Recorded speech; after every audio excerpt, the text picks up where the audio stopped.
34-year-old man spent the night camped outside of a Starbucks for a cup. That cup was, of course, the Bearista, a tumbler which is just a cartoon bear with the green beanie and a striped straw and the Starbucks logo. He told Business Insider that he and his partner had been plotting for weeks, tracking local stores, interrogating baristas, and mapping routes to maximize their odds. At 1 a.m., they packed camping chairs and waited until the Starbucks opened at 4:30 a.m. When the doors finally opened, there was 2 cups left, and they got both. They weren't alone. Across the country, far too many others did exactly that, hunting down this limited edition Bearista. And now videos are flooding the internet showing lines snaking around parking lots, people celebrating getting their cups, which by the way are $30. In New Jersey, people were fighting over the cups, and others are throwing tantrums because their local Starbucks did not have the cups. I am so pissed off. I woke up at 4 a.m. I got to the store right before it opened. I was one of 3 people in line. Where were the teddy bear cups? Who got them? Called the other location that was open nearby. They were sold out as well. I'm so pissed off. And if you're like, Maddie, why are you so angry about a teddy bear cup? Go touch grass. The grass is dead. I don't have that much to look forward to right now. I really wanted this freaking teddy bear cup. We've seen this theater of obsession before. The Valentine's Day Stanley Cups, the Trader Joe's tote bags, the Labubu dolls. The Bearista cups are just another viral product that's probably going to be forgotten in, let's say, 2 to 3 weeks. Peak American consumerism is when adults are sleeping on sidewalks for mass-produced Alibaba-ass cups that just have the Starbucks logo on it. Let's talk about the Bearista cups and why we can't stop being obedient little consumers.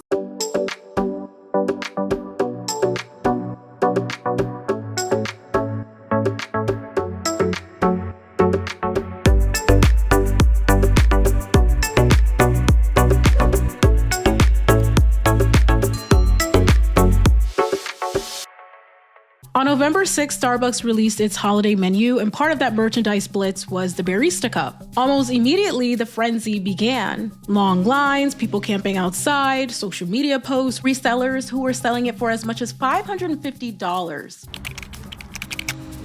They didn't have it, so I'm gonna go to another Starbucks and try.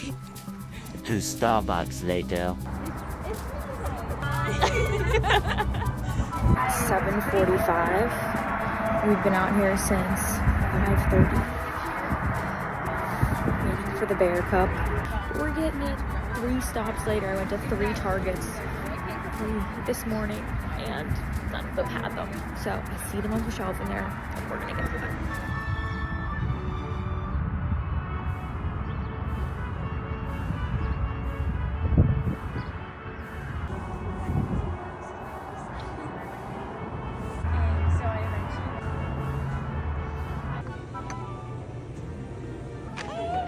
Baristas are saying that their stores were only given anywhere from 2 to 7 cups. So they purposely made the availability scarce to psychologically manipulate people. And the awkward shape of the cup makes it difficult, if not impossible, to really clean. So it's functionally going to just end up being a decoration maybe in someone's house. And ultimately, even more importantly, it's going to end up in a landfill. Walmart and other retailers are selling lookalike dupes that have like all the same features without the Starbucks logo for far less. And we all know that people are not paying for the functionality of the actual cup because it looks literally like the honey that your mom has been buying from the supermarket since 1999. Like nothing special. People online have used the animal crackers container and recreated the cup, or just stuck a straw in their honey containers. Like there is nothing inherently special about this cup. People are paying for the brand and the logo and the status that it communicates. This is classic commodity fetishism. But simultaneously with this, what I believe is manufactured pandemonium, Starbucks is also having a number of PR crises.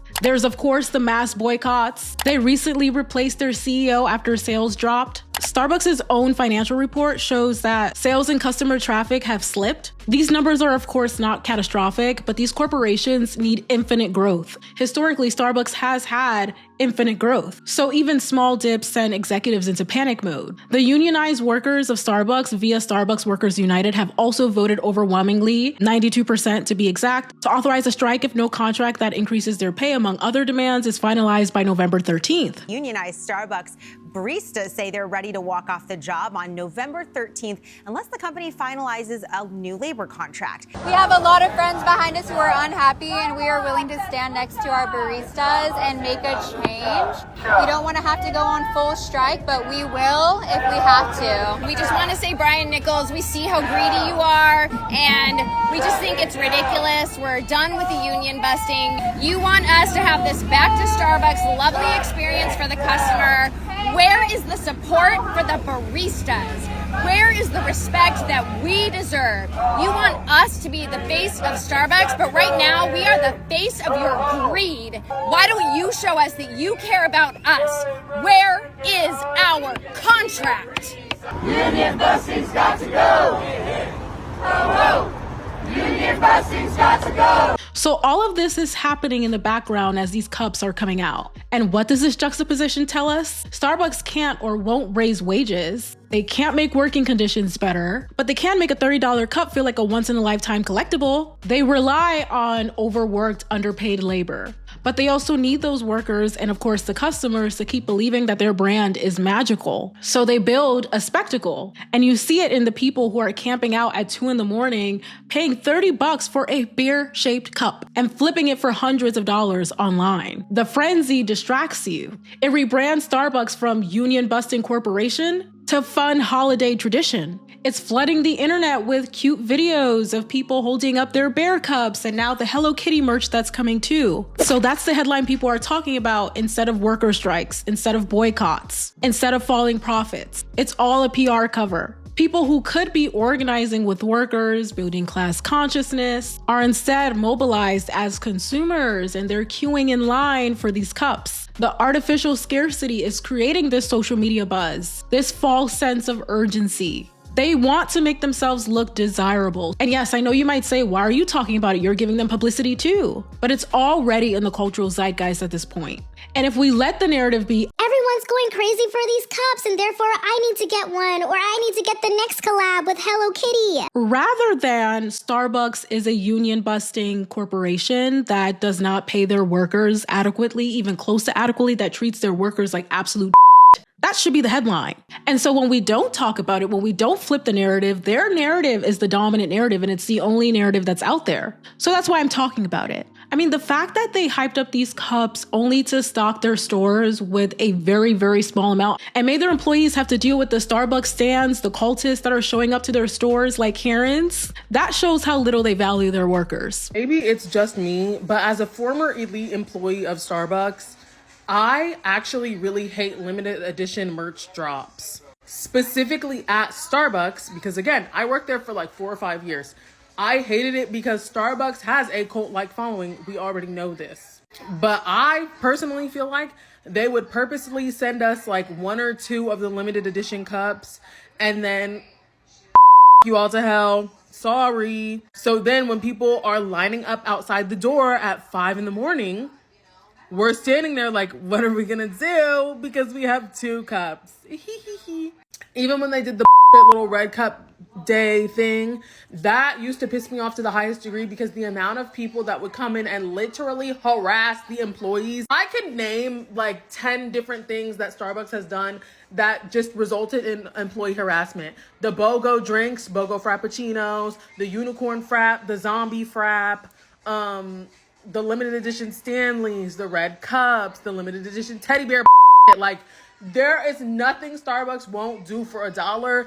And if it means berating their employees and having them harassed, they don't care. Imagine your shift is already packed. You're already stressed. You're already understaffed. You're already making pennies for your job. And now you have to deal with the Karen who's having a meltdown because she did not get her Bear Cup. What? And it would not surprise me. It would not surprise me if Starbucks paid some people to get the buzz started, knowing full well that the people who cannot think for themselves, that all the fellow sycophants would follow suit if they saw that a few people were getting it online. The spectacle reinforces the brand desire, even with the underlying labor conditions, even while the working people suffer. And what really drove home the level of stand-down when it comes to these cult brands like Starbucks is when I saw a post from the Starbucks Workers United talking about their demands and why they're going on strike and their working conditions and why they want them to improve. One of the top comments on that post was, what are they complaining about now?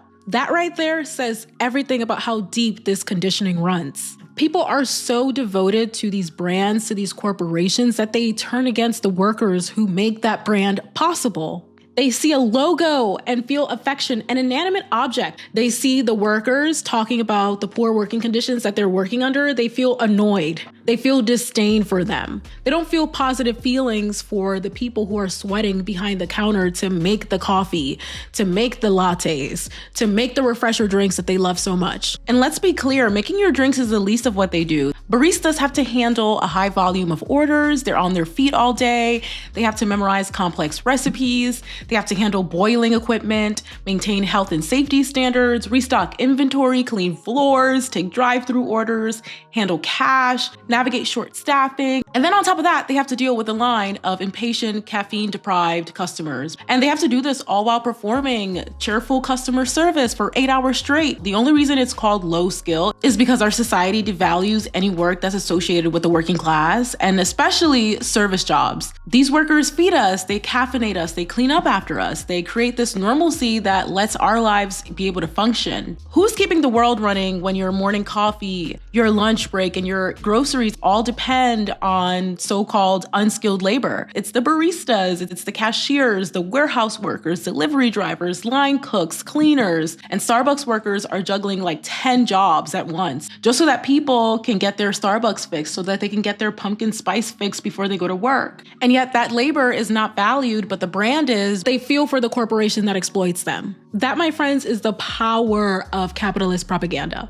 It convinces people to identify with oppressors. It really is emotional manipulation on a mass scale. The same customers who would probably wait online overnight for their $30 Bear Cup are the same people who roll their eyes at workers who are asking for a living wage. And while some people are over here camping outside for an Alibaba-ass mass-produced cup, other Americans are struggling, are suffering. Millions of Americans have lost or they're at risk for losing basic food aid support. At the time of me filming this, it seems like the government shutdown might be winding down, but we've just endured the longest government shutdown in history. And it was recently reported that 1 in 8 people in our country right now don't have enough to eat. Think about that. On the richest country on earth. Not that it matters, by the way, if you're a rich country or whatever country, but no one should ever have to go hungry. But people are, and many of them are children. And this was happening while people were camping outside at 2 a.m. for a Starbucks cup. In One America, it's peak shopping time. People are lining up in the middle of the night for limited edition cups, and they're posting haul stories on Instagram. They're validating themselves through consumption. And in Another America, it's a season of despair, and parents are skipping meals so that their kids can eat. Workers are taking on extra hours just to afford basic food and utilities. Union baristas are walking out over horrible pay and what should be a moment of reckoning, of movement really, not just a moment, of reckoning with this level of inequality, with this level of depravity, with this level of cruelty is now just a hashtagable moment about seasonal cups. And people eat it up because that's the propaganda of it all. And so the real conflict of labor versus capital is hidden behind these social media posts, behind these merchandise drops. And you walk into Starbucks, you get your limited edition drop, and you post it on your social media profile. Never mind the fact that it's just a cup with a logo. None of that matters when the symbol carries so much value. You know, I just can't live without my overpriced coffee. That's how it goes. That's how the script goes. I need my Starbucks run. That's how the script goes. Never mind your local coffee shop. Never mind that you're paying a 600% markup for coffee beans that probably cost, 30 cents or so, and are allegedly sourced from child labor farms in Guatemala, Kenya, and Brazil. Never mind that. The logo matters more. The social cachet matters more. I'm not immune to it. I've done it before. I can look through my camera roll right now and probably find some pictures of me holding up a Starbucks cup, like a basic, you know what. It's a rite of passage at this point. We all have done it, but I'm not doing it anymore. This is the propaganda that they push down our throats, and Starbucks is not alone. Sephora is doing it too. We got to talk about that new Sephora ad, that cringy Sephora ad with Mariah Carey. If you haven't seen this ad, it's Mariah Carey's yearly announcement of it's time, like it's time for Christmas. And it's a masterclass in gaslighting the public. In the commercial, comedian Billy Eichner plays this exhausted elf who says that the elves are striking this year because they're overworked and being put through, quote, holiday hell. He even waves around products that he stole and says, I'm pawning this so that I can afford elf therapy, and that Christmas is canceled because they're so overworked and worn out. And then Mariah, with the flick of her manicured hand, turns this elf into a snowman against his will. So essentially they're mocking us. Yep, they're mocking real life struggles of workers, and they're doing it at a time where those struggles have never been more front and center. At this time, in this economy where people are fighting between food and healthcare, little bit out of touch, don't you say? It was eerie to me and starting to get a little cringe when he began with, we're going on strike because of the way you treated us last year. I don't know about you, but the American people have been treated pretty badly this past year. So it feels like there's a direct correlation to current times. He's resorting to stealing so he can afford healthcare. And that doesn't feel coincidental or like a mistake. And the message that I received from those few lines is that he works for an employer who lives in a gigantic mansion, who doesn't pay a livable wage, and also does not want to provide healthcare. Does that sound familiar? This isn't funny. It feels like corporate America is literally just like, haha. You either are trying to tell us that we are slaves to capitalism and these holiday celebrations, or you're just calling us slaves and saying we're just gonna do whatever because we're sheep. Tens of thousands of workers have been losing their jobs. We've been experiencing years and years of economic precarity. It just keeps getting worse. And there's also been this burgeoning movement to have a no-buy this Christmas where people are saying, I'm not buying a thing this Christmas. We're gonna say F you to the corporations. Like, that has been a burgeoning movement. And yet here Sephora is mocking us, saying you can't cancel Christmas, and not in the sense of Christmas, like the love, the joy of Christmas. That's what All I Want for Christmas Is You was supposed to be about, by the way. Mariah Carey's famous Christmas song was saying, I don't want a lot for Christmas. And yet here, this is conveying the opposite message. But no, they're saying you can't cancel Christmas. In other words, you can't stop the corporate holiday machine. And anybody who questions that is the Grinch, is a buzzkill. That's the kind of propaganda we're up against. It's the same playbook that Starbucks is using right now with the Bearista cups. Both brands are trying to sanitize their image and distract us from reality. If you see my videos about LVMH, if you've seen my videos about Sephora, I've talked about how they themselves have been accused of forced labor when it comes to LVMH, as well as the number of lawsuits that Sephora has gotten for not, in fact, paying their workers. Like, they're playing in our faces. And Starbucks has long had that reputation of being a union-busting, soul-sucking, horrible to their employees corporation. They've had that reputation, but at the same time, they've had this reputation of luxury, of status. And that's such an interesting juxtaposition that to the public, that's how the brand is perceived, but to the people who are on the insides, the workers, they're experiencing the opposite of luxury. But yeah, Sephora is mocking striking workers, and Starbucks is burying their workers. It's a masterclass in gaslighting. It's a masterclass in propaganda. Starbucks made the coffee shop your third place, and I have to think about it. Tall, grande, venti, and I think there's a Trenta. I have to think about it because I have not been to Starbucks in many, many years. But yeah, they've made that a part of the American lexicon. And now people are lining up outside in the cold while other people are struggling just to live. And while all of that is happening, these brands are saying, here's your next drop. Do that haul, post about it, make us look good. Give us free PR, why don't you? Forget the workers, forget the food lines that are happening right now outside of food banks. Consumers are basically playing the game that brands want us to play. But here's what I say.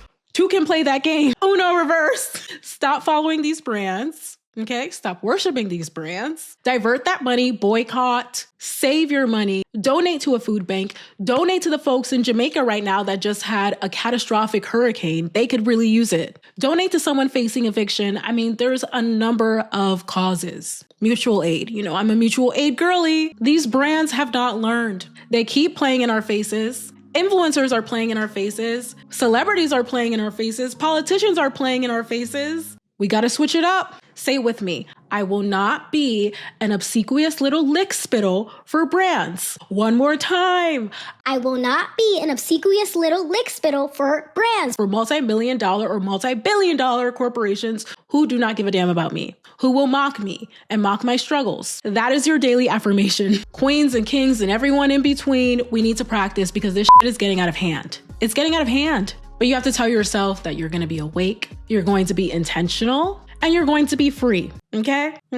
You got it? You got it? Now don't forget to practice your daily affirmations. And that, my friends, it's all I've got today. But the conversation continues in the comment section down below. My thoughts are never the end of the conversation. I want to hear from you. So definitely let me know what your thoughts are on these Bearista cups, on the Sephora ad, on all the things I discussed today. And if you like this video, definitely give it a thumbs up. And if you really liked it and you want more content like this, definitely hit that subscribe button. And if you want to see what I'm up to outside of YouTube, you can follow me on my social media accounts down here, as well as my Patreon, where you can support me for as little as $1.50 a month or $5 a month if you're feeling a little bit more generous, all of which helps to keep the lights on here on YouTube and it helps me to create content like this for you all. So thank you all so much for watching, and I will talk to you all next time.